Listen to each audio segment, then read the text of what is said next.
We're always ready to go live. We already got 7 people on Facebook. Is there already? Wow. Wow.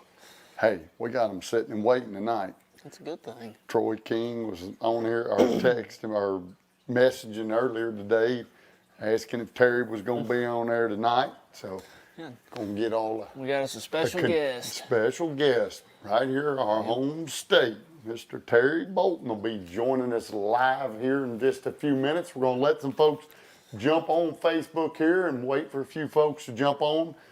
Share this thing out to all the Tell all folks your jumping friends. on there. That's right. Tell your friends. Yep. I know you got some. So You got some. Oh, Trenton. It's more fun doing it with you. You know that? I know. Had my hand on the trigger. We like to hear that, Mike. Mike Tetrick jumping on here. Let's see, folks, we're going to have a good After the Bite tonight. Share it out. We're going to be talking with none other than Mr. Terry Bolton from right here in Kentucky, right here from our good old hometown. This is After the Bite, and we're going to let a bunch of folks jump on there. We're going to be talking a little bit of fishing. We're going to be talking a little bit about the episode, the good time we had filming with Terry down at Kentucky Lake. Share a few tips. We always got our 811 tip of the week, and After the Bite is brought to you by Jinko Fishing. And Jinko, they're going to be giving away a little bunch of goodies as they do every week. We always pick a winner, and they send out something a package nice of goodies to them. And we're going to have a little trivia tonight. I'm just going to, hey, Jinko Cam. Whoop, I'm going to take it away. I don't want to give anybody any hints here. But we're going to be doing a little Jinko Cam, as I said tonight. We'll be talking a little 811 tackle tip of the week, and we're going to be talking about Boat organization. there you go, boat organization, different ways of, things, how to be prepared in a bass boat, or your tackle box, being ready to go fishing. Because, sometimes we don't always have the things we need. No. We need to be prepared. It's like anything else when you go out on the water, folks, you need to have tools in your boat. And I'm going to talk you through some of the things that I've learned after 25, 30 years of fishing. You don't have that many years, unfortunately. No. But you got quite a few days. Yeah. But you hear me and your dad complain about things that happened. So we're going to talk about a little bit of organization. I got a whole pile that looks real organized behind me tonight. But folks, we got a bunch of folks jumping on here on Facebook. We want to welcome everybody to After the Bite.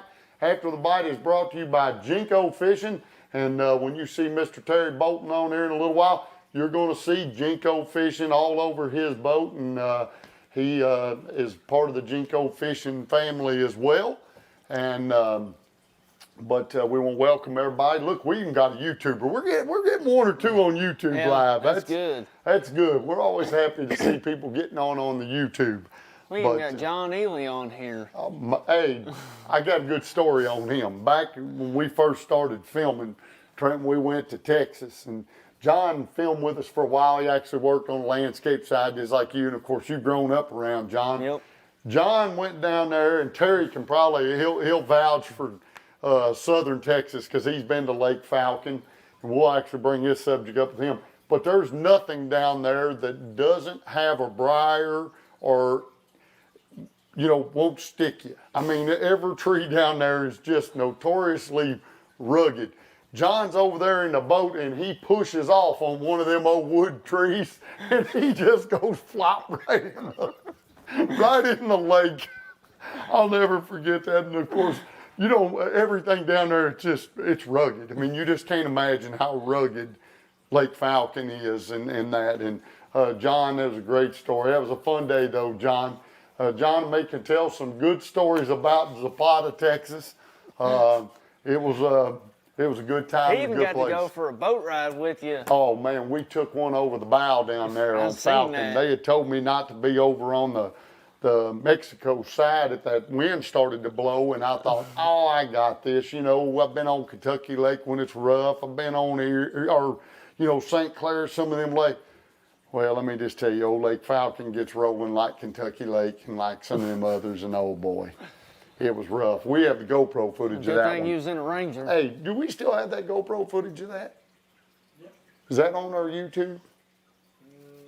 You need to find that and put that up. That's actually a pretty good one. But we got a bunch of folks on here. Earl Fisher, Troy King, John Ely. Troy says, perfect connection tonight. Sounds good and looks great. Hey, Troy, we actually told Terry Bolton on there a few minutes ago, I said, we were about 6 minutes before the show started. Me and Trenton are sitting there twiddling our thumbs because normally Christopher's yelling at us or mad because something technical's going wrong. So tonight it's been smooth and perfect so far. We hope to keep it that way. But, well, Trenton, you know, you actually were down on Kentucky Lake when we filmed with Terry, and man, what a great guy, what a tremendous angler. And when you get there, you know, standing in the boat with Terry, he's just a wealth of knowledge. Yes, he is. He's a tremendous angler. It's crazy how much time he's put in on Kentucky Lake. He can take you to just a certain area on the bank instead of fishing hundreds yards of a stretch of bank. He can take you right to basically pinpoint it with his mind. That's how much time he spent on Kentucky Lake. That was one of my favorite things there of filming with him is we pulled in on a couple of those spots there, and Terry literally said, oh, if we're going to catch them, it's probably right here. He said, now once in a while I'll catch them over here. But he literally called it out on a couple of them spots. He did. And that shows that tremendous amount of knowledge he has as an angler. And that goes back to, you know, one of the things he said in the show about getting on the water and spending a lot of time on the water. That's how you grow as an angler. Yep. So, you know, folks, if you watch the show tonight, you know, I have, you know, spent a number of years fishing locally and as an angler, went on the road and tried it at a little bit bigger level for a little short stretch and enjoyed every minute of it. But Terry's one of them names that here locally and then nationally that you know as a tremendous tournament angler. And you know, I remember fishing a renegade or two, and Terry and I believe it was Sean Penn. They would show up and watch out, man. There was a wrecking crew down there, well, so it was fun to get out in the boat with Terry. He was. He actually fished for the USA down in I think it was in Mexico somewhere. Oh, we're gonna have to talk about that tonight. I forgot about that. Because they won gold. Well, here in just a minute, we're going to be getting Terry on there. So, folks, if you got questions, pop them up here if you want to be asking any questions to Mr. Terry Bolton about Kentucky Lake or just about angling in general, because he is a wealth of knowledge. But we're going to have a little fun tonight. So, for all you folks getting on here, we know Jinko gives away a little prize package. Now, unfortunately, this is not a Jinko bait. So, but I walked in what I call my man cave here where we film at, and this bait was hanging on the wall, and it was out of my granddaddy's tackle box. So we're going to the Jinko cam. Folks, I want you all to tell me what bait this is and what is the name of it and who made it.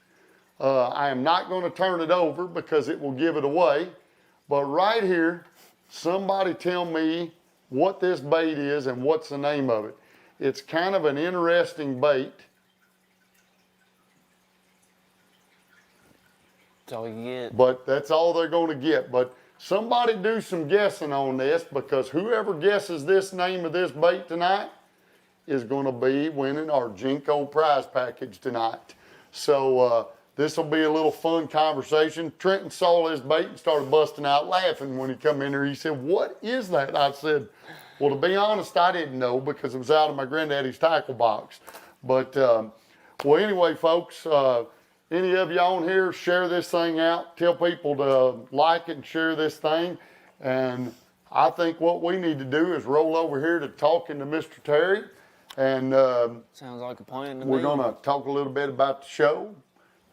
Let him share what he's got up and coming this year. And we're going to be joined by Mr. Terry Bolton here. Terry, can you hear us? Yeah, I can hear you loud and clear. Well, we are on a no technical difficulty night, and that is a rarity for us around here. Don't jinx it. That's right. We don't want to jinx that. But I don't know. You're not allowed to guess, but did you see that old bait that I had in my hand right here? I can't see it up close Well, from the monitor. All right, well, we're going to go back to our Jinko cam. Oh, we can't do that? Yeah, I can't see it. Oh, still. he doesn't get to see it. I got you. Oh, he's on. All right, so folks, see, well, here's what happens. Terry's on a screen down there, and I think he can see everything, but he's on a different monitor. So anyway, but all you folks guessing right there, Troy says, I don't know, or Dan says, I don't know it. Come on, Dan Perdue, you're an Indiana guy. You're supposed to be smart. I didn't say that, did I? You insult Come on, guys. Indiana Y'all got to boys. guess what this bait is. Wait a minute. Right there. Christopher and me are not communicating. Christopher's back there laughing. Right there. Y'all guessed. But anyway, Trent was making fun of my old bait out of my granddaddy's box there. But we're going to have folks trying to guess. And unfortunately, it's not a Jinko bait. That's right. So, well, Terry, you know, one, I know you just got back, you said, from Sam Rayburn. That's right. I guess Rayburn was a little tough fishing. Well, yeah, it was, but that, you know, I had a bad event there, and I pretty well took a pretty bad butt whooping, you know, and that's, you know, it's funny, a lake that's been so good to me in my career. This time I couldn't figure it out, and you know, in my 27 years of professional fishing, there's been very few that I've had bad events where you got fish and maybe you didn't catch the bigger ones, but this is one I drove away from that I really don't know. I don't have a good excuse other than I just didn't figure it out. And, you know, that happens sometimes. It's humbling and it hurts. And, you know, I was pretty mad. Always if I have a bad event, I tell myself I can only be mad till the next Wednesday after the event. Then I have to stop dwelling on it. So I think I told Will Roby at Jinko, I said, well, I think I saw him on Tuesday, and I said, well, I'm going to be mad about it till tomorrow. And then after that, I'm done. So then it's time to move on to the next one, because that's the one thing you definitely know well after 27 years of you just said of tournament angling. It'll humble you real quick, and the day you think you got it figured out, well, it'll change. That's right. And that's part of the game. And you have to, you know, it stings and it hurts, but, you know, you have to be willing to accept that, you know, sometimes those things are going to happen, and that's just part of the game, part of the job. Well, I think that's a neat conversation, and we actually had that on the show, you know, while we were fishing, because, you know, you take somebody, and I love sharing this about you because I just think this is the coolest thing. You know, you're a guy that's won over $1 million slinging a rod and reel and out, you know, fishing professionally, and that's an accomplishment. But even with that, you know, on your resume and that knowledge that you have behind you, it's fishing. At the end of the day, sometimes them fish, just to figure them out, can be just, you know, just they can leave you confused. They can. That's right. And you know, whenever fish tournaments early in the year and in cold water, I think, you know, I talked about that in the show, that those fish can feed in little windows and they can move, you know, horizontally a lot of times, and they can get away from you. And if your timing's not right and you're just, you know, something gets off just by a little bit during the day, it can be a long, long day. You know, you can be doing the right thing and be 30 minutes, an hour too late, and, you know, you can miss it, because I know there's a lot of tournaments in cold weather that, a lot of times you may have caught 4 bass in the first hour of your biggest fish and then maybe got 1 bite the rest of the day. And say you had 20 pounds and you come in and everybody thinks that you really caught a lot of fish, where truthfully, if you hadn't made 1 good stop, you weighed 1 fish that day. So that happens a lot in bass fishing. And, and I always tell everybody it only takes 15 minutes to change the day, but sometimes if you get off by 15 minutes, it can be It can be a long day. Well, and that was neat because, it's just like us filming out there in the cold. We didn't just catch fish after fish after fish after fish, those few days we spent on the water together. But when you go out there and see us catch doubles, a couple casts in a row and that, it's like you pulled in there and there was that little window that they bite. And if you weren't there, I mean, you could be out there all day and never catch a fish.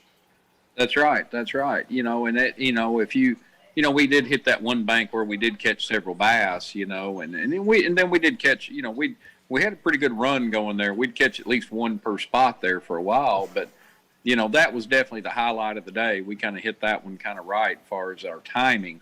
And, when we probably, and, truth be known, we probably should have went back and fished it again, but we didn't, If we'd been we would have. Well,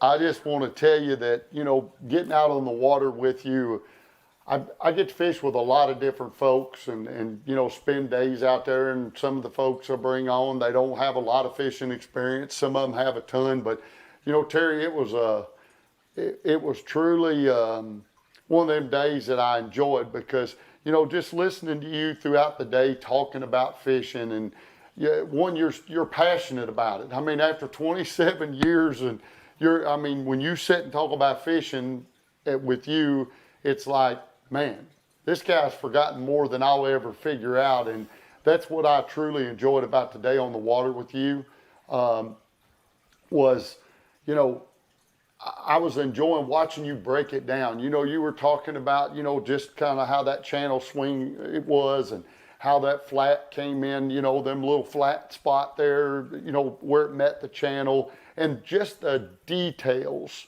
that you see while you're out there on the water. You're not just running down any bank and just throwing a bait for no reason. I mean, you're really breaking that down in your head and studying that all the time.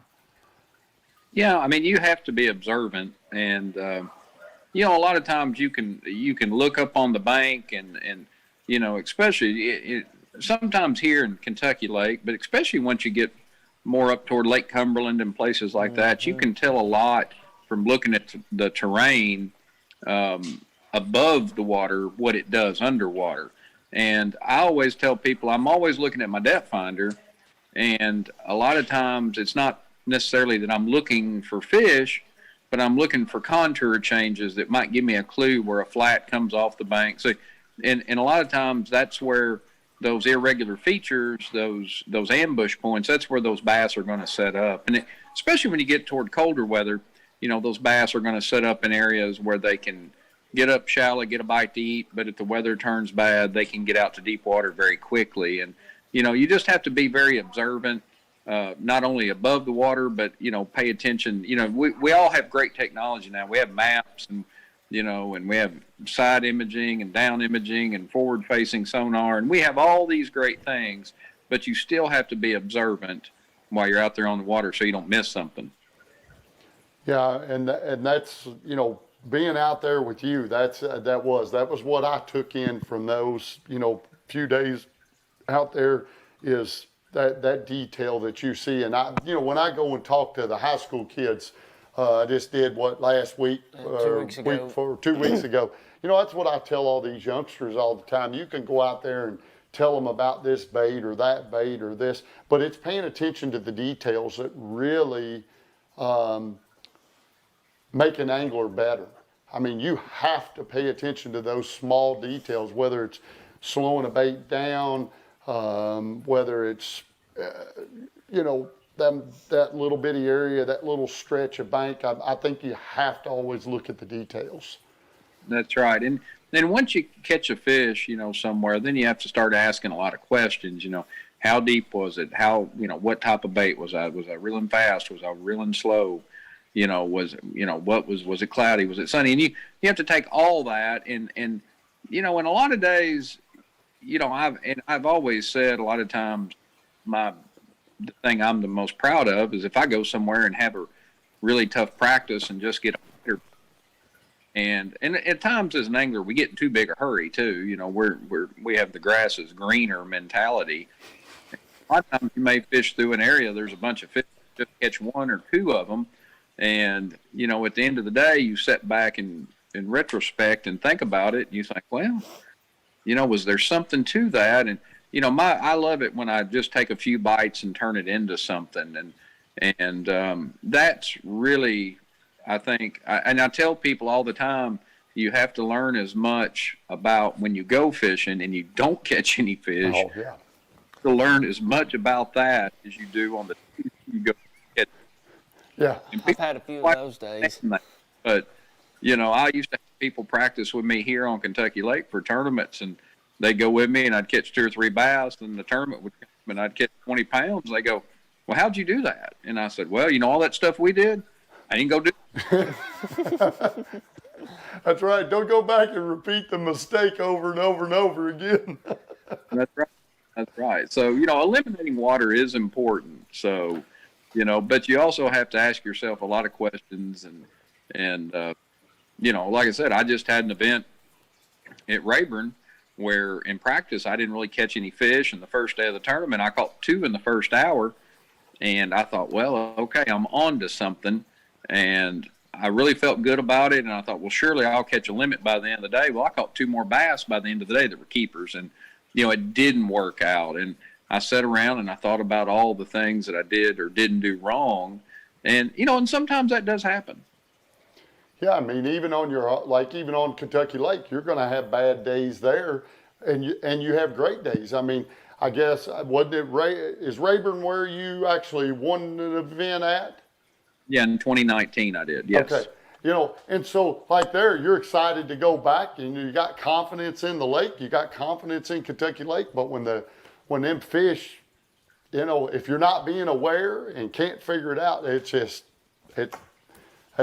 always say it's that awareness, paying attention to them details that's always advice I like talking to youth about, and anglers, telling them, that's the thing I see when I get in the boat with the opportunity I get in, to be able to go with guys like you. I talk about Terry McWilliams all the time. These guys, you all are, the guys I get in the boat with, they're always breaking it down. Never stop thinking. They're always looking, and that's the one thing. Do what? They see everything. Yeah, they do. Yeah. I tell Trenton over here all the time, as young as he is, Terry, I tell him, when you go and you're with all these guys and you're watching them fish, man, be watching, because they're breaking things down. They're seeing everything. Yeah, that's right. And, and a lot of times, on some bodies of water, that are really big and vast, you have to be careful on some of those bodies of water. Like, say, for instance, Kentucky Lake. I'm 52 years old, lived here my whole life, and I still haven't fished all of it. So it's a big, big body of water, and you have to kind of break it down into small sections. If not, you'll run yourself ragged. Yeah, on that little place. Oh, yeah. That's kind of like the little place I was talking about before, or at the beginning of the show, talking about Lake Falcon. I think me and you had a discussion about Falcon when we were during the show. I don't know if they showed any of that or not. I don't think they showed about Lake Falcon, but you've actually been on Lake Falcon as well. Am I correct? That's right. That's correct. I have. I fished a FLW Series East-West fish off there, and actually caught the biggest stringer of bass that I've ever caught in my life, and possibly ever will. And how big was that bag? I remember me and you discussing this. I hate to. It was 35 that weighed. Oh man, I can't remember. I want to say it was 39 chain. I can't. I may. It's been a few years, but I had 2 9-pounders. I was told 6.5 pounders that day. And that, and think I had 105 pounds and I think 8 ounces for 3 days and finished second. I think I got beat by about 5.5, 6 pounds by Greg Hackney. So, catch over 100 3 days and finish second. That's a bag. I don't think I would even complain catching 105 pounds. I'd just take that and call it a great day. I don't care what the paycheck was. I tell everybody that I found the best ledge that I will ever find in my life, and I will never find another ledge as good as that one was. If I lived to be 100, that was the most amazing. You would literally catch them in an hour. It was every cast. I think that final morning they had a camera in my boat, and we pulled up. I looked at the cameraman and I said, "Now look, I'm not going to catch one on my first cast." And he looked at me funny, and I cast my worm out about 10 feet and I reeled it in, and I said, "Okay, are you ready?" And he looked at me funny again, and I threw that worm out there and I pulled it about 2 feet, and the first one was a 7.5 pounder. Oh. And it was in my partner never got for the first 30 minutes. And you were catching them on a big worm? On the Zoom old monster, that's right. Oh man, what a good old bait. I love that old monster. You and Dad used to flip them up at Taylorsville in the trees, didn't you? Yeah, we loved fishing that old monster, flipping it in them treetops. Absolutely. That was one of my old favorites there. Well, Terry, just kind of talking about baits for a minute. We, of course, you part of, you wear the Jinko fishing, and Will and Colton, all them boys are right here from our own hometown, or, home state of Kentucky. And, during the show, what was fun, we were actually throwing a Pursues 110, one of Jinko's jerk baits. And I know the jerk bait's a bait that you like in your arsenal. And I know that wintertime fishing on Kentucky Lake, you talked a little bit about it. And just talk to us about, that bait and Kentucky Lake and wintertime fishing of the jerk bait. That's right. The Pursues 110 is an excellent bait. And, we caught every bass we caught on a Pursues 110 on, I think, three different colors, I believe, that day. And, it's funny, about if you'd have asked me 15 years, I hated it. And so I made a kind of and I always, there's a bait that you want to get better with. The only way you're going to get better with it is, like, if your favorite bait's a crankbait and you want to become a better jerkbait fisherman, you have to leave all your crankbaits at home. And so whenever there's a lure that I feel like I struggle with, I'll take 2 rods with that. I won't take anything else to force myself to fish it. So over the over the last 5 or 6, 7 years, I've gained more confidence in jerkbait. And I think growing up, when I was younger, everybody told you had to throw a jerkbait out there and you had to count to 10 or 20 or 27 before you jerked it again. And I finally figured out that I don't care if it's 42-degree water or it's 92-degree water. If that bass comes get it, he get it. And so about 3 to 5 seconds is all I'll ever let that jerkbait set. And the only thing I will say now, the Pursues 110, it is a neutrally buoyant bait. So it will gradually sink. So another thing that you do gain, the longer you let it set, bait gets deeper. So I think a lot of times what's beneficial in that is, in that cadence, is a lot of times that can clue you in as to how deep those fish are. Now, and usually what I'll always do, just like when we fish that day, I'll usually have 2 rods.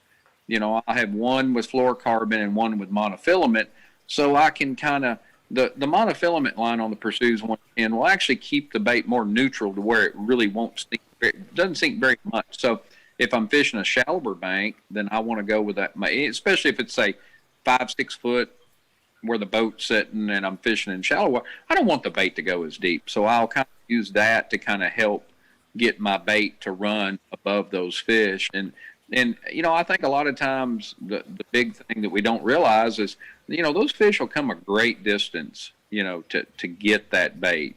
And, and I think that when we caught those doubles, just about every one of those fish, they all hit it on the paws. And, sure. And that's one thing a lot of people don't realize, that, and especially now since we've had some colder weather, you start to get shad die-offs, things of that nature. But, when we were fishing, it was kind of our first kind of cold weather. And, when those bass were really kind of putting on the feed sack still. And, and a lot of times after you stop jerking a jerk bait, it still continues to move and wiggle and sink, and it looks very natural to a bass. So, we started, it was, I guess, when were we down there? It was December, I think. Yeah. Yeah, it was December. Yeah, well, that's right. It was Thanksgiving. Yeah, We were right before, it was the day before Thanksgiving. That's right. One of the comments you made just talking about Kentucky Lake, you said that some of your favorite fishing is actually in the cold weather months of the year, getting out in the cold.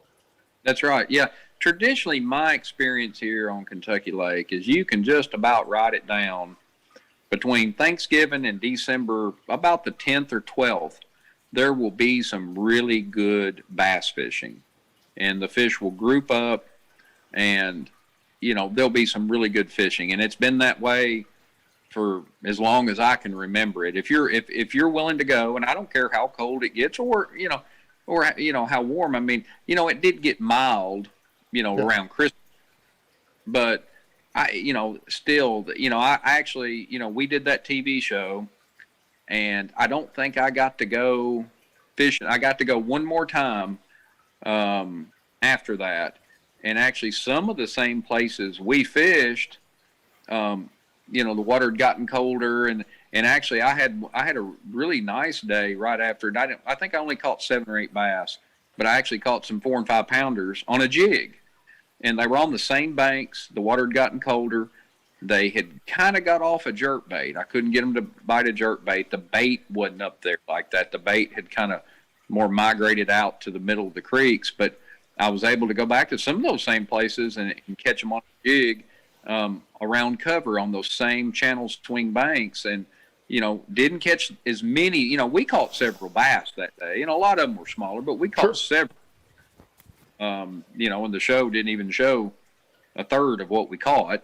And, but that's the way you can't show everything you catch in it. But, the fish tended, actually when I got to go a few weeks later, I actually caught some better fish on the same areas. And I think I kept telling you that day, I said, man, I can't believe we hadn't caught a 4 or 5 pounder, as many bites as we were getting. And, lo and behold, we did finally catch that nice smallmouth. Oh, that was a beautiful smallmouth. Yeah, it definitely was. But, it was a few weeks later, I did get some better bites, and I didn't catch as many small bass, but they did get a little bigger.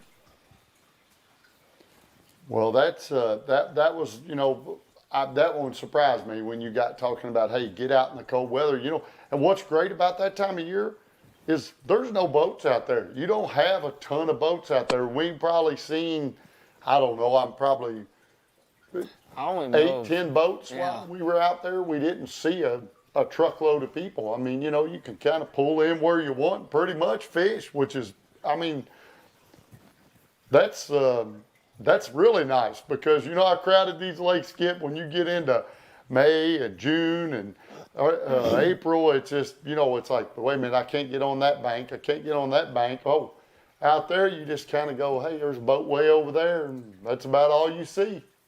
Yeah, you actually become concerned. You're like, man, if I break down, I'm in trouble. Yeah. For sure. That's where a good old dependable outboard and a good old Ranger boat will keep you. That's good, important message right there. But it is my favorite time of year to fish, though, this time of year, like Terry said. Yeah, well, you just actually went to Dale Hollow the other day. And how big was that fish you had the other day you put the picture up of? 4 1/4. Hey, so and you caught that on an A-rig down there? So he was actually been down at Dale Hollow playing in the cold. And, that's right.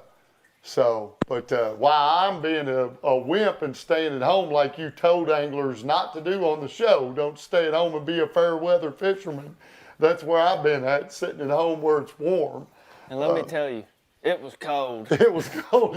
You did pick a cold day to go to Dale Hollow the other day. I was like, he said, I'm leaving this evening. This was Friday evening. And Saturday he got down there and it was chilly. I was like, oh boy, well, he sent me a picture. It looked like a 6-pounder on the way they took them pictures. These boys are good at taking pictures, but Yeah. but that was a good fish though, and that's fun. But well, you know, Terry, you've had a pretty amazing career as an angler, and it's you know, it always fascinates me to, you know, look at these guys like yourself who've had all those tournament victories and that. And I guess, you know, I had the opportunity, of course, you invited us to come down. We stayed at your house there at Kentucky Lake, your new place. And by the way, what a beautiful home. And thank you for inviting us into your home. But I got the opportunity to go upstairs, folks, in Terry's house. And he has a little room that he has just articles and different trophies and moments, you know, just the plaques that say, hey, you know, won this or did well in that. But, you know, of all your tournament victories and all that, you know, which one sticks out the most? Man, that's tough. You know, that's a tough one to pin one. You know, anytime it works out and you win, they're all special. Man, you know, the Sam Rayburn event in 2019 was really big to me because there was a national tournament victory, and it wasn't on Kentucky Lake. You know, I mean, I got the, you know, the stigma of being like a Volkswagen times. You know, I was pretty good around the house, but I wasn't worth it on the road. So everybody knew I was good on Kentucky Lake. I think the Ever Start that I won here on Kentucky Lake, that was really important to me because I always, you know, wanted to be known as a great fisherman and on Kentucky Lake, and winning that event was big. And it's really hard.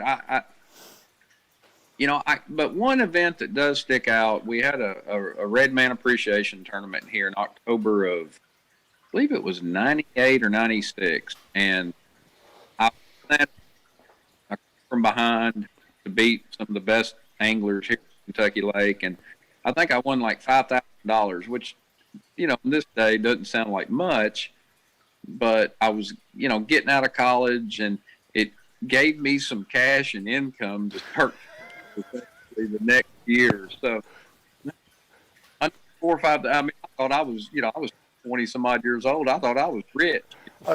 Hey, some of those dollar amounts back in those days mean a whole lot more than them great big checks in our older ages. Exactly. But, you know, it's funny, you know, at the end of it all, you know, the money doesn't matter if you won $100,000 or $5,000. You know, you're going to spend it all. It all don't stick around. So it's really it's the people that a lot of it's, I've got to meet a lot of great people around the United States and fish with a lot of people on a lot of lakes, and people's got to fish with me on really good days and really bad days. You know, I used to, and that's what's funny. People say, "Hey, Terry, I remember we fished together back," and I said, "Man, I used to be able to remember everybody, but after fishing, I said, I've got to where I can't remember everybody." I look at them and I go, "Well, did we have a good day or a bad day?" I said, "Oh yeah, I remember you." You know, so it was a bad day. I don't know. I don't remember that one exactly. Yeah. Yeah, more bad days than you have good days. I've had a lot of bad days too. Oh yeah. Yeah, there's a few of those that stick in your mind too, but I don't like talking about them. I just leave them out of the discussions. I just hone in on the good ones. Right. But well, you know, if you had to pick a lake that just around the country, any lake, which one would you go to? If you had to just pick up tomorrow and say, I'm going to go fish one lake besides your home lake, because we all love our home lakes, but what lake would you pick up and go to? Man, these questions are always tough on me because it's hard to pick just one. It is. You know, there's certain times of the year I could tell you one or the other. I like that answer. Yeah. There's certain times of year that certain lakes are special. Yeah, and even though I still, even though I got my brains beat in a few weeks ago at Sam Rayburn, that's still one I really enjoy fishing. and I look forward to going to Texas because it's such a diverse fishery, and you have a chance to catch, a fish of a lifetime, on any cast. And you can fish deep, you can fish shallow, you can fish trees, you can fish grass. That's still one that's fun to me. We're coming up on a period here in the next couple of weeks I really look forward to here on Kentucky Lake. Every year, the end of February is one of my favorite times to fish here. And, I'm looking forward to it's going to break open in the next 2 weeks. It might be this weekend, it might be next weekend, but I'll be willing to lay $100 bill in the next 10 to 12 days. It's going to happen because I'm seeing some things that I like on the weather forecast, and I really look forward to fishing this time. So what kind of baits do you go out and throw this time of year down on Kentucky? There's a lot of ways to catch them. You can catch them on an Alabama rig, you can catch them on a jerkbait, but I really look forward to crankbait fishing in the early spring. That's one of my favorite ways to fish. And if the water will get a little warmer, a spinnerbait, but we're still probably we might be, just depending on if we're going to get a warm rain here Thursday, and that's what I always look for. That's usually the thing that'll turn the tail on this water temperature. And if I looked ahead, we're going to get another warm 3-day rain the next week. So I don't know if it'll happen this weekend, but by the next weekend, I'll about be willing to bet money it's gonna happen. And you'll have the chance, I think it was in 2018 in March, I caught an 18, on a lipless crankbait here, that's one of the biggest fish I'd ever caught, treble hook bait on Kentucky Lake. So, and it was at the end of February. And so some of the biggest bass that you can catch in the lake will be the first one to come up. Wow. It's a good thing Jinko's got you covered with some good crankbaits. That's right. Jinko's got you covered with some good crankbaits. That's a good statement, Trenton. And I got a brand new top secret one I can play with too. Oh boy, you got some new ones coming out in the mix there. I knew you've been working on a few things. Well, Troy. When the problem is I've only got one right now, so I got to be really careful. Yeah, don't lose that thing up. I got to be careful.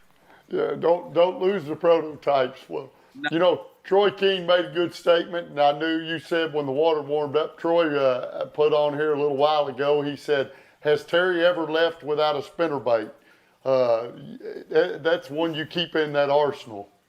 Lord, no, I've always got a spinnerbait. That's what he said. I'm spinnerbaits than most people, than 27 people combined probably. I buy, I got plenty of spinnerbaits. You don't have to worry. I got spinnerbaits. I got you covered. You got them covered on that end. I know you've made a name in throwing that bait for sure. But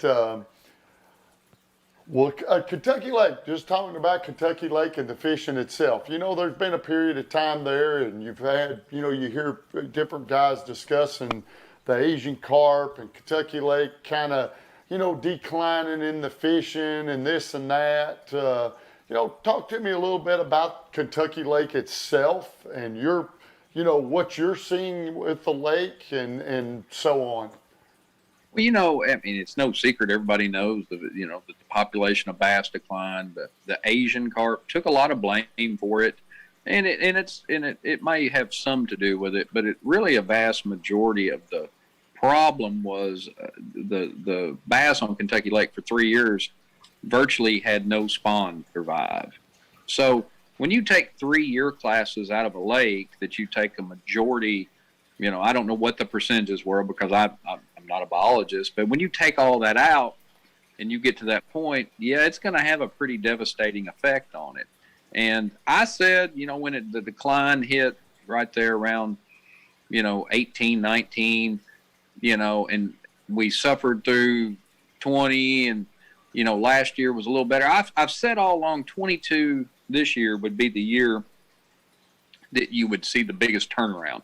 And as you saw when we filmed back in November, we caught quite a few bass.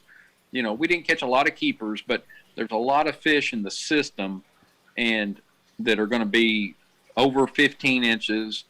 to just below 15 inches. And then even beyond them, there's 13 and 12 and 10-inch bass coming in. So the signs are all good there that, we're going to have a good rebound. Now, the Kentucky Lake, I think that everybody remembers, I think we're still another year or two from that.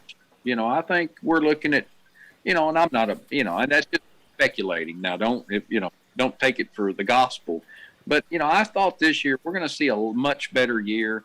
Last year, the spring was really not too bad, the only thing, we caught several bass. The tournaments where weight started to come back up some, and I think you'll see that this year. I think you'll see it being even a little better. Another thing that's exciting is the smallmouth population has started to really come back like it did in the early 90s.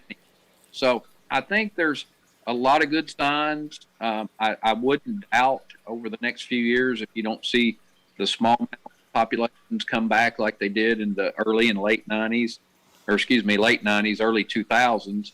And I think the largemouth numbers are coming back. So I think with that being said, things look good here for Kentucky Lake. A lot of people have started to come back. A few people started to come back and fish this year. They found out it wasn't all gloom and doom. And that's right. And I think you'll see that more so this year. Everybody remembers Kentucky Lake and, you go out and catch 25 pounds. Well, it may not be quite that. I mean, I only got to fish a couple terms. I did weigh in a 20-pound stringer this year, but I weighed 20 pounds even, as a matter of fact, me and Sean in the arena tournament this year. So, or past year, excuse me. So, that's not bad. I think we finished third with that. So, wow. That's not terrible. No, by no means. Yeah, so that's exciting to hear about the lake. That was what me and you talked about in the boat. We had this conversation and talked about it. And, I'm hearing a lot of anglers saying that, Chris Boudry, a friend of mine, he's from down there, or lives down there now. And, I hear more and more guys talking about, hey, the lake, man, they're all getting excited about what's to come. Yeah, I think it will get better, and it has changed. The exciting thing about it, to me, being a person who's fished it for so long, is, when you get older, as you become older like I am, we don't like change. But sometimes,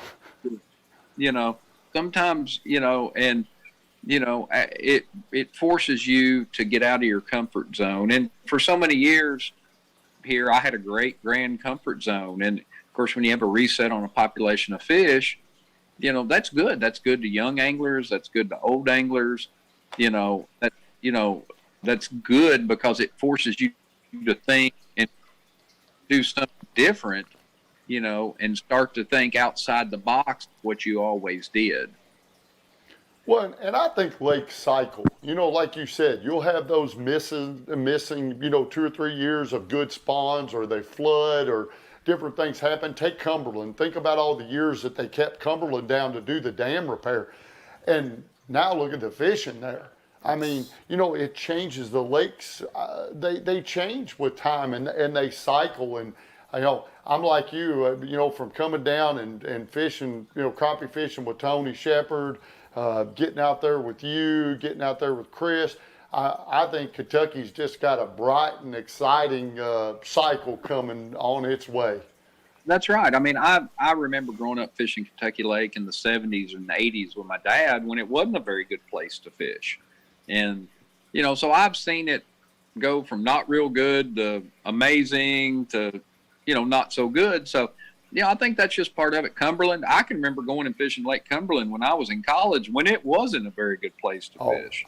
I remember going a few times, and I didn't care for it much. And, now I'm watching all these guys come back and tell me all how exciting it is. And they're all down there going, oh, man, we've caught them, da-da-da-da-da. I remember Cumberland, the only people that ever talked about Cumberland being great was some of the guys that would go down there in the wintertime and catch smallmouth, and that's because there were smallmouth in there and they were biting the winter.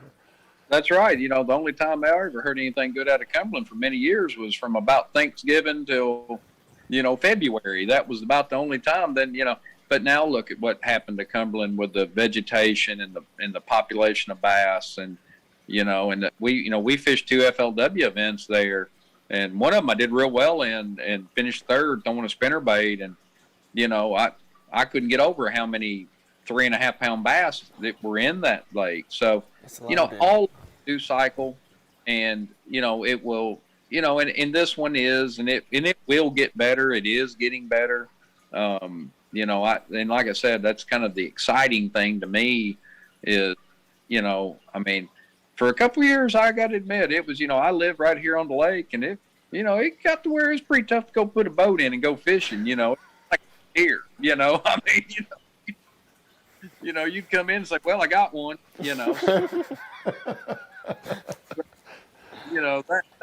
happens, that happens. And the good Lord takes care of his creatures, and the good Lord will take care of this one again. That's right. Well, the jump subject for a second and just talk a little bit about Kentucky Lake. Folks might, they all know you as a bass angler. We all kind of get stereotypes as, over the years, and somebody will get a stereotype of, hey, you're a spinnerbait fisherman or this or that.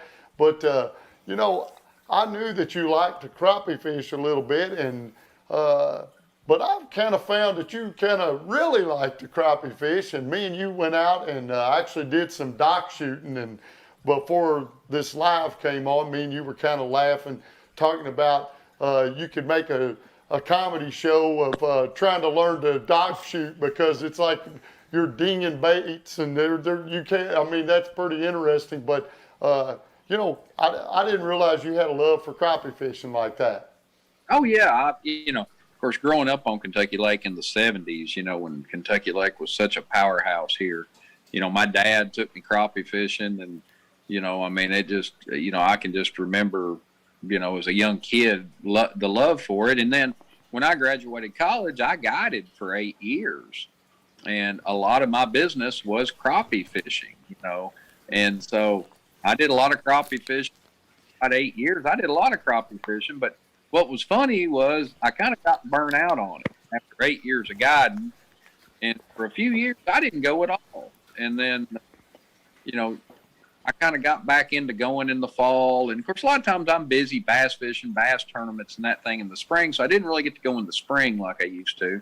So the majority of the time I got to go was usually in October, November, December, and me and Jason Sealock, that works for Wired to Fish, we got intrigued about dock shooting. About 7-8 years ago, we got involved in trying to learn how to do that, and we kind of found a population of fish that there's a little window there where it really works. Of course, when we did the show, we got a little bit, the water got a little cold for us, and that's what I said. Those fish were probably still under there, but we got under that 50-degree mark, and once it does that, those fish really want that bait more vertical, more still. So when you're shooting that bait in there and it's coming, horizontally, a lot of times they're a little harder to fool. And but I really got involved in it because it kind of became like bass fishing to me. There was an art to it, figuring out the angle, what I was looking for in the shot, and it's something that I just kind of fell in love with. And you can kind of fish like you do for bass. You're fishing a piece of structure, then you run around the lake, look, man, that's no good, that's no good.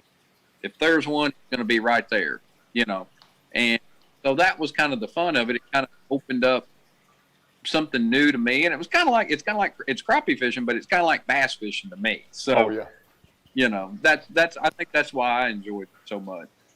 Well, I enjoyed that as well.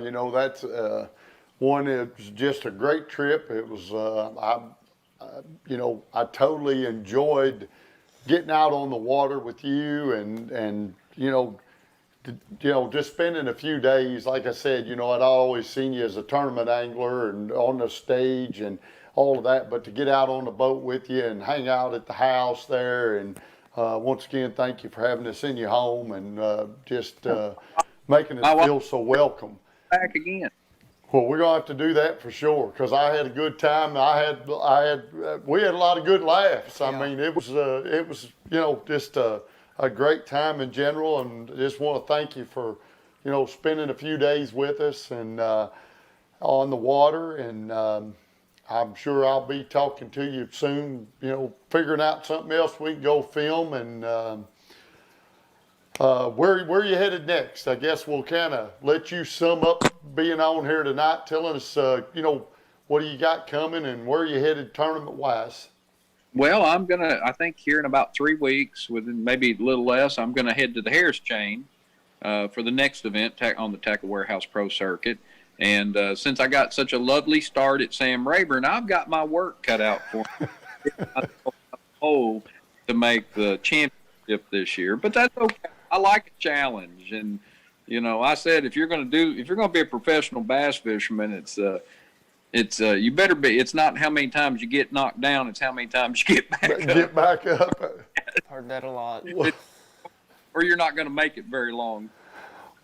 Well, that's a good statement to end the night on right there. Is getting back up. But once again, Terry, I want to thank you for joining us tonight. Thank you for sharing the wealth of knowledge you have about fishing, and once again, just a tremendous time down there we had with you on Kentucky Lake.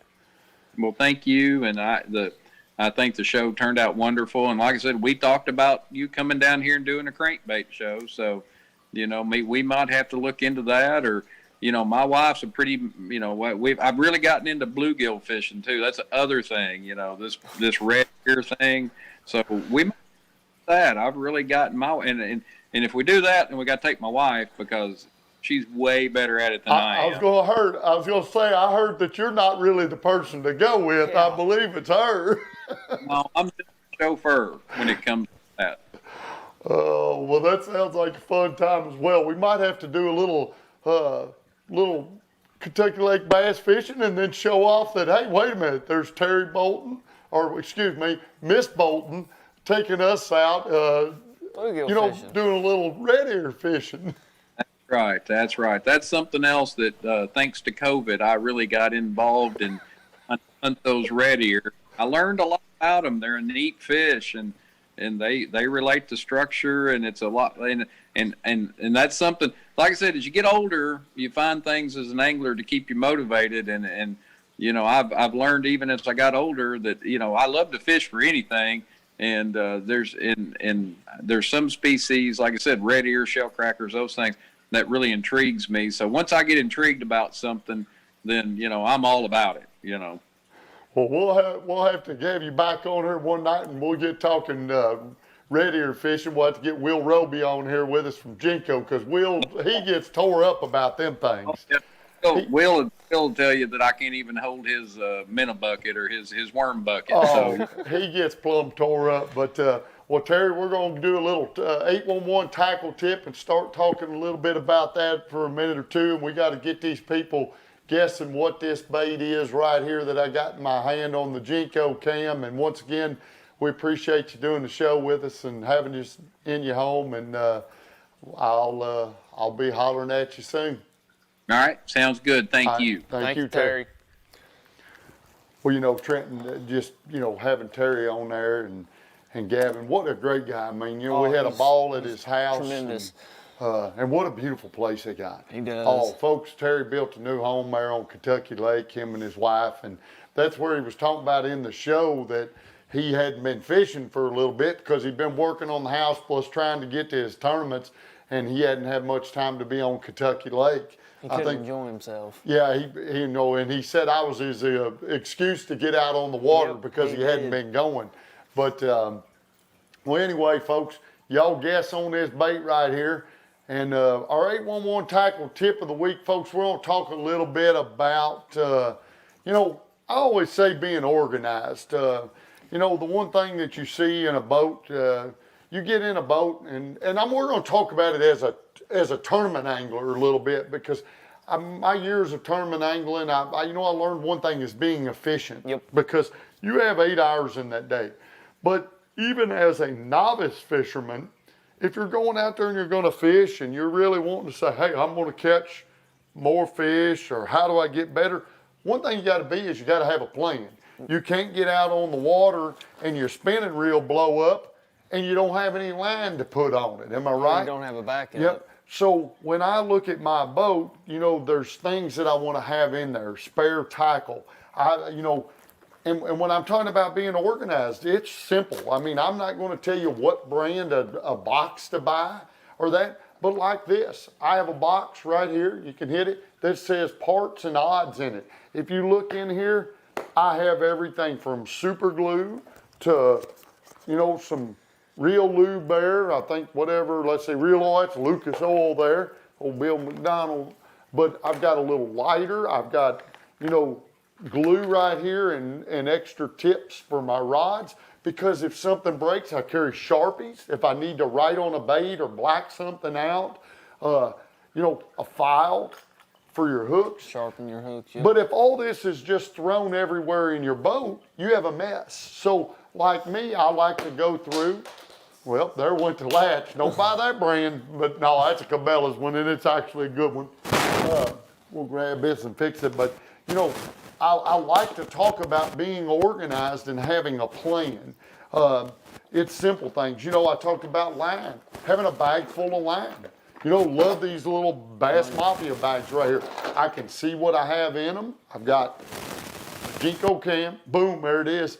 You know, I've got different size lines. You heard Terry talking about monofilament versus fluorocarbon.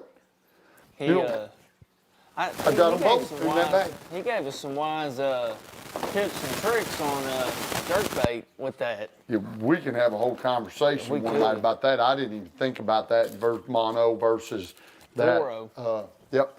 And he talked about that, and that one slipped right through Yeah. without me catching it. But, you know, it's being organized, folks. Like, yeah, I have a spinnerbait box, but you can't just have a spinnerbait box. I've got a big spinnerbait box and a you know, what I call 3/8 half ounce. Then I have a box that has 3/4 and 1 ounce in it. You know, but notice all of them are labeled, because if you notice, this box and this box will look the same. Well, if I'm rummaging around in my boat trying to figure out what's in every box, Man, your whole boat's gonna be a mess. yeah, and then you're wasting time. Yep. And you as a tournament angler, Trenton and Terry, you guys like that, where y'all are tournament fishing, time is of an essence. Yep. I can go out there and say, well, we just need to film another day to catch some more fish. You don't get a repeat on the tournament side. I'm getting to the point now where I caught myself doing it, well, I guess it was a couple weeks ago.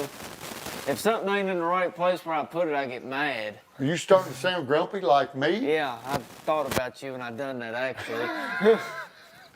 But, you know, but it does become, and with age you see that. And that doesn't mean you won't do well at tournaments. It doesn't mean you have to have 50 boxes. No, but it helps. It helps. It does. You know, just take like this. This is an old tip. This is an old guy tip for me. So here's this A-rig, and this thing's just flopping around in my boat and everywhere. Well, what I learned to do was take these wire bread ties right here. I've probably showed this before, but I carry these bread ties. Watch this. You can grab this A-rig, go like this, and look, you're not bending the wires and messing it all up, but you wrap this around it. Look at that. Keeps it nice and clean. Now that's on your rod. If that's tied on your rod, now it's organized. Now it's not tangled up. You're not spending 5 minutes untangling all of it. So in your boat, you know, get you some bags. Label those bags. Get you your odd and end parts. Toolbox. Have you the tools that you need in your boat to repair, you know, say a battery wire gets loose, a little socket to tighten up the nuts on there. Have those things in your boat. So if you're out there on the water. Jumper cables, we can go through a whole list of things. Yep. Fuses, jump cut, them are good ones there. But I like to be organized in my boat. And that and I like to be prepared. You know, it's, and once again, I'm not going to go like into crazy details, but there's little shortcuts, just like that little bread tie. You know, another thing I use a bread tie for, I've showed this before, 9-foot crappie spinning rod. So you're out there with these big old long rods. Trenton, this thing is, I mean, look, here, you hold that in. Look, this thing's flopping all around. Well, watch this. These rods this long are 2-piece. I mean, our rod lockers can only take, you know, what, 8 foot, 8 foot, 8, 6, something maybe, like that. whatever they are. so you can take this 9-foot spinning rod. Now it won't go in the boat, right? Well, wrong. Because now all I've got to do is, well, I'm going to do it a little disorganized here. What can't go right, you know. Look at there. That's a mess now, isn't it? Not yet. Remember that time we're talking about in the boat? There's what happens if you're not organized. Yep. But, so, here it is though. I'm going to take this bait, I'm going to hold it, but I'm going to reel this rod up here, the 2-piece part. Now look, now I've got that rod, it's side by side. This simple little bread tie ready. Whoop, around that rod, and now guess what? My grandpa showed me that trick with one of those. So Grandpa John? Yep. That's all he does is crappie fish. He's got a bunch of them laying around in his boat. Great little video item to have in your boat. Same thing with super glue, to glue plastic bait. You know, all those little things, be organized and be prepared, because as a fisherman, you'll catch more fish because of that. You know, got a cool little box Jinko makes right here. Always that. I got all my jig heads in it. Watch this, flip the box over. But look at my jig heads, Trenton. They're not everywhere. No. Got different colors. You got, different sizes. Different colors, different sizes, all right here in this Jinko box. And this box, here's what's cool about this. I love selling this stuff. Watch this. I got the lid open, folks. Wait a minute. I flipped it upside down. Wait a minute, my jigs are still in there. Cool little box right there. But simple little things like that box, Trenton, make a difference. Make a difference, and they keep you being efficient. So, well, folks, our live is going a little long tonight. We're about an hour and 6 minutes into it. We got a great video coming up later this week, Getting Real with Terry Bolton, folks. We did a tremendous, we sat down and talked with Terry.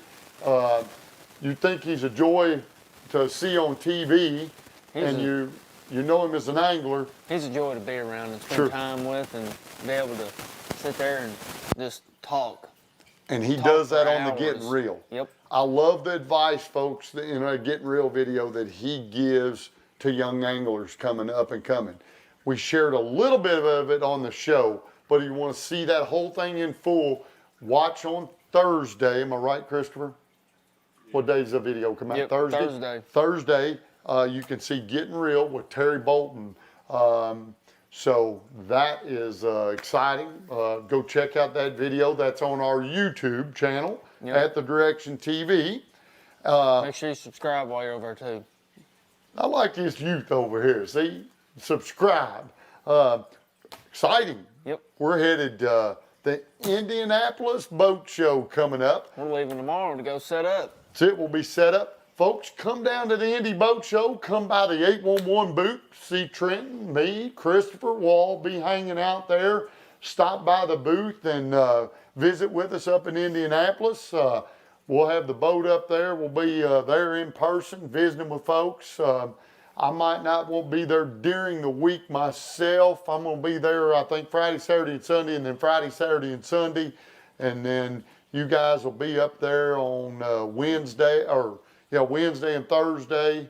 I think that they'll be, the show's closed on Monday and Tuesday. Yep, it is. But come up to the Indy Boat Show and say hi, folks. Come by there and,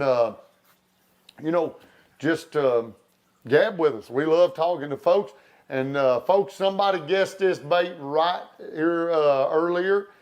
This is pretty cool. Look at this little bait. Watch this. It's got a scissor tail.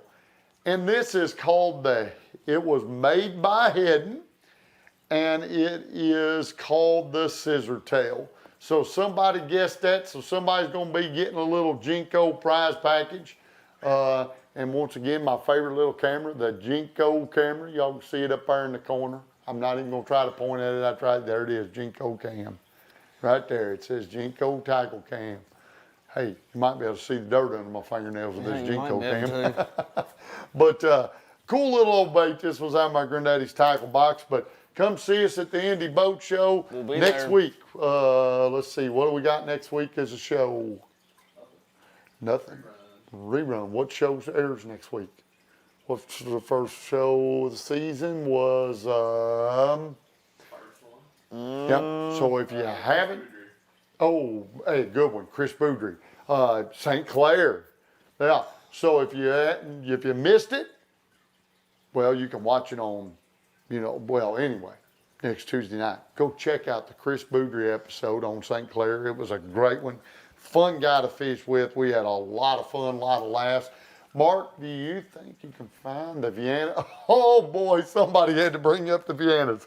Oh man. Yeah. Shh. You Don't know, get him on this subject. don't get me on that subject. I do like, I seen Dan kind of sent me a message on Facebook. We're going into after the bite on this subject. Dan sent me a picture that they make Vienna sausage flavored canned drinks. I don't know about that. Dan, I need you to bring me one of them up to the Indy show while you're up there, because I know you're going to be there. But, well, folks, this is After the Bite and we appreciate y'all joining us. We appreciate you watching The Direction. Check out next week's episode, Tuesday night, 7 p.m. on Pursuit Channel. Go to our YouTube, subscribe, follow us on Instagram and Facebook. And Shout us out to all your friends.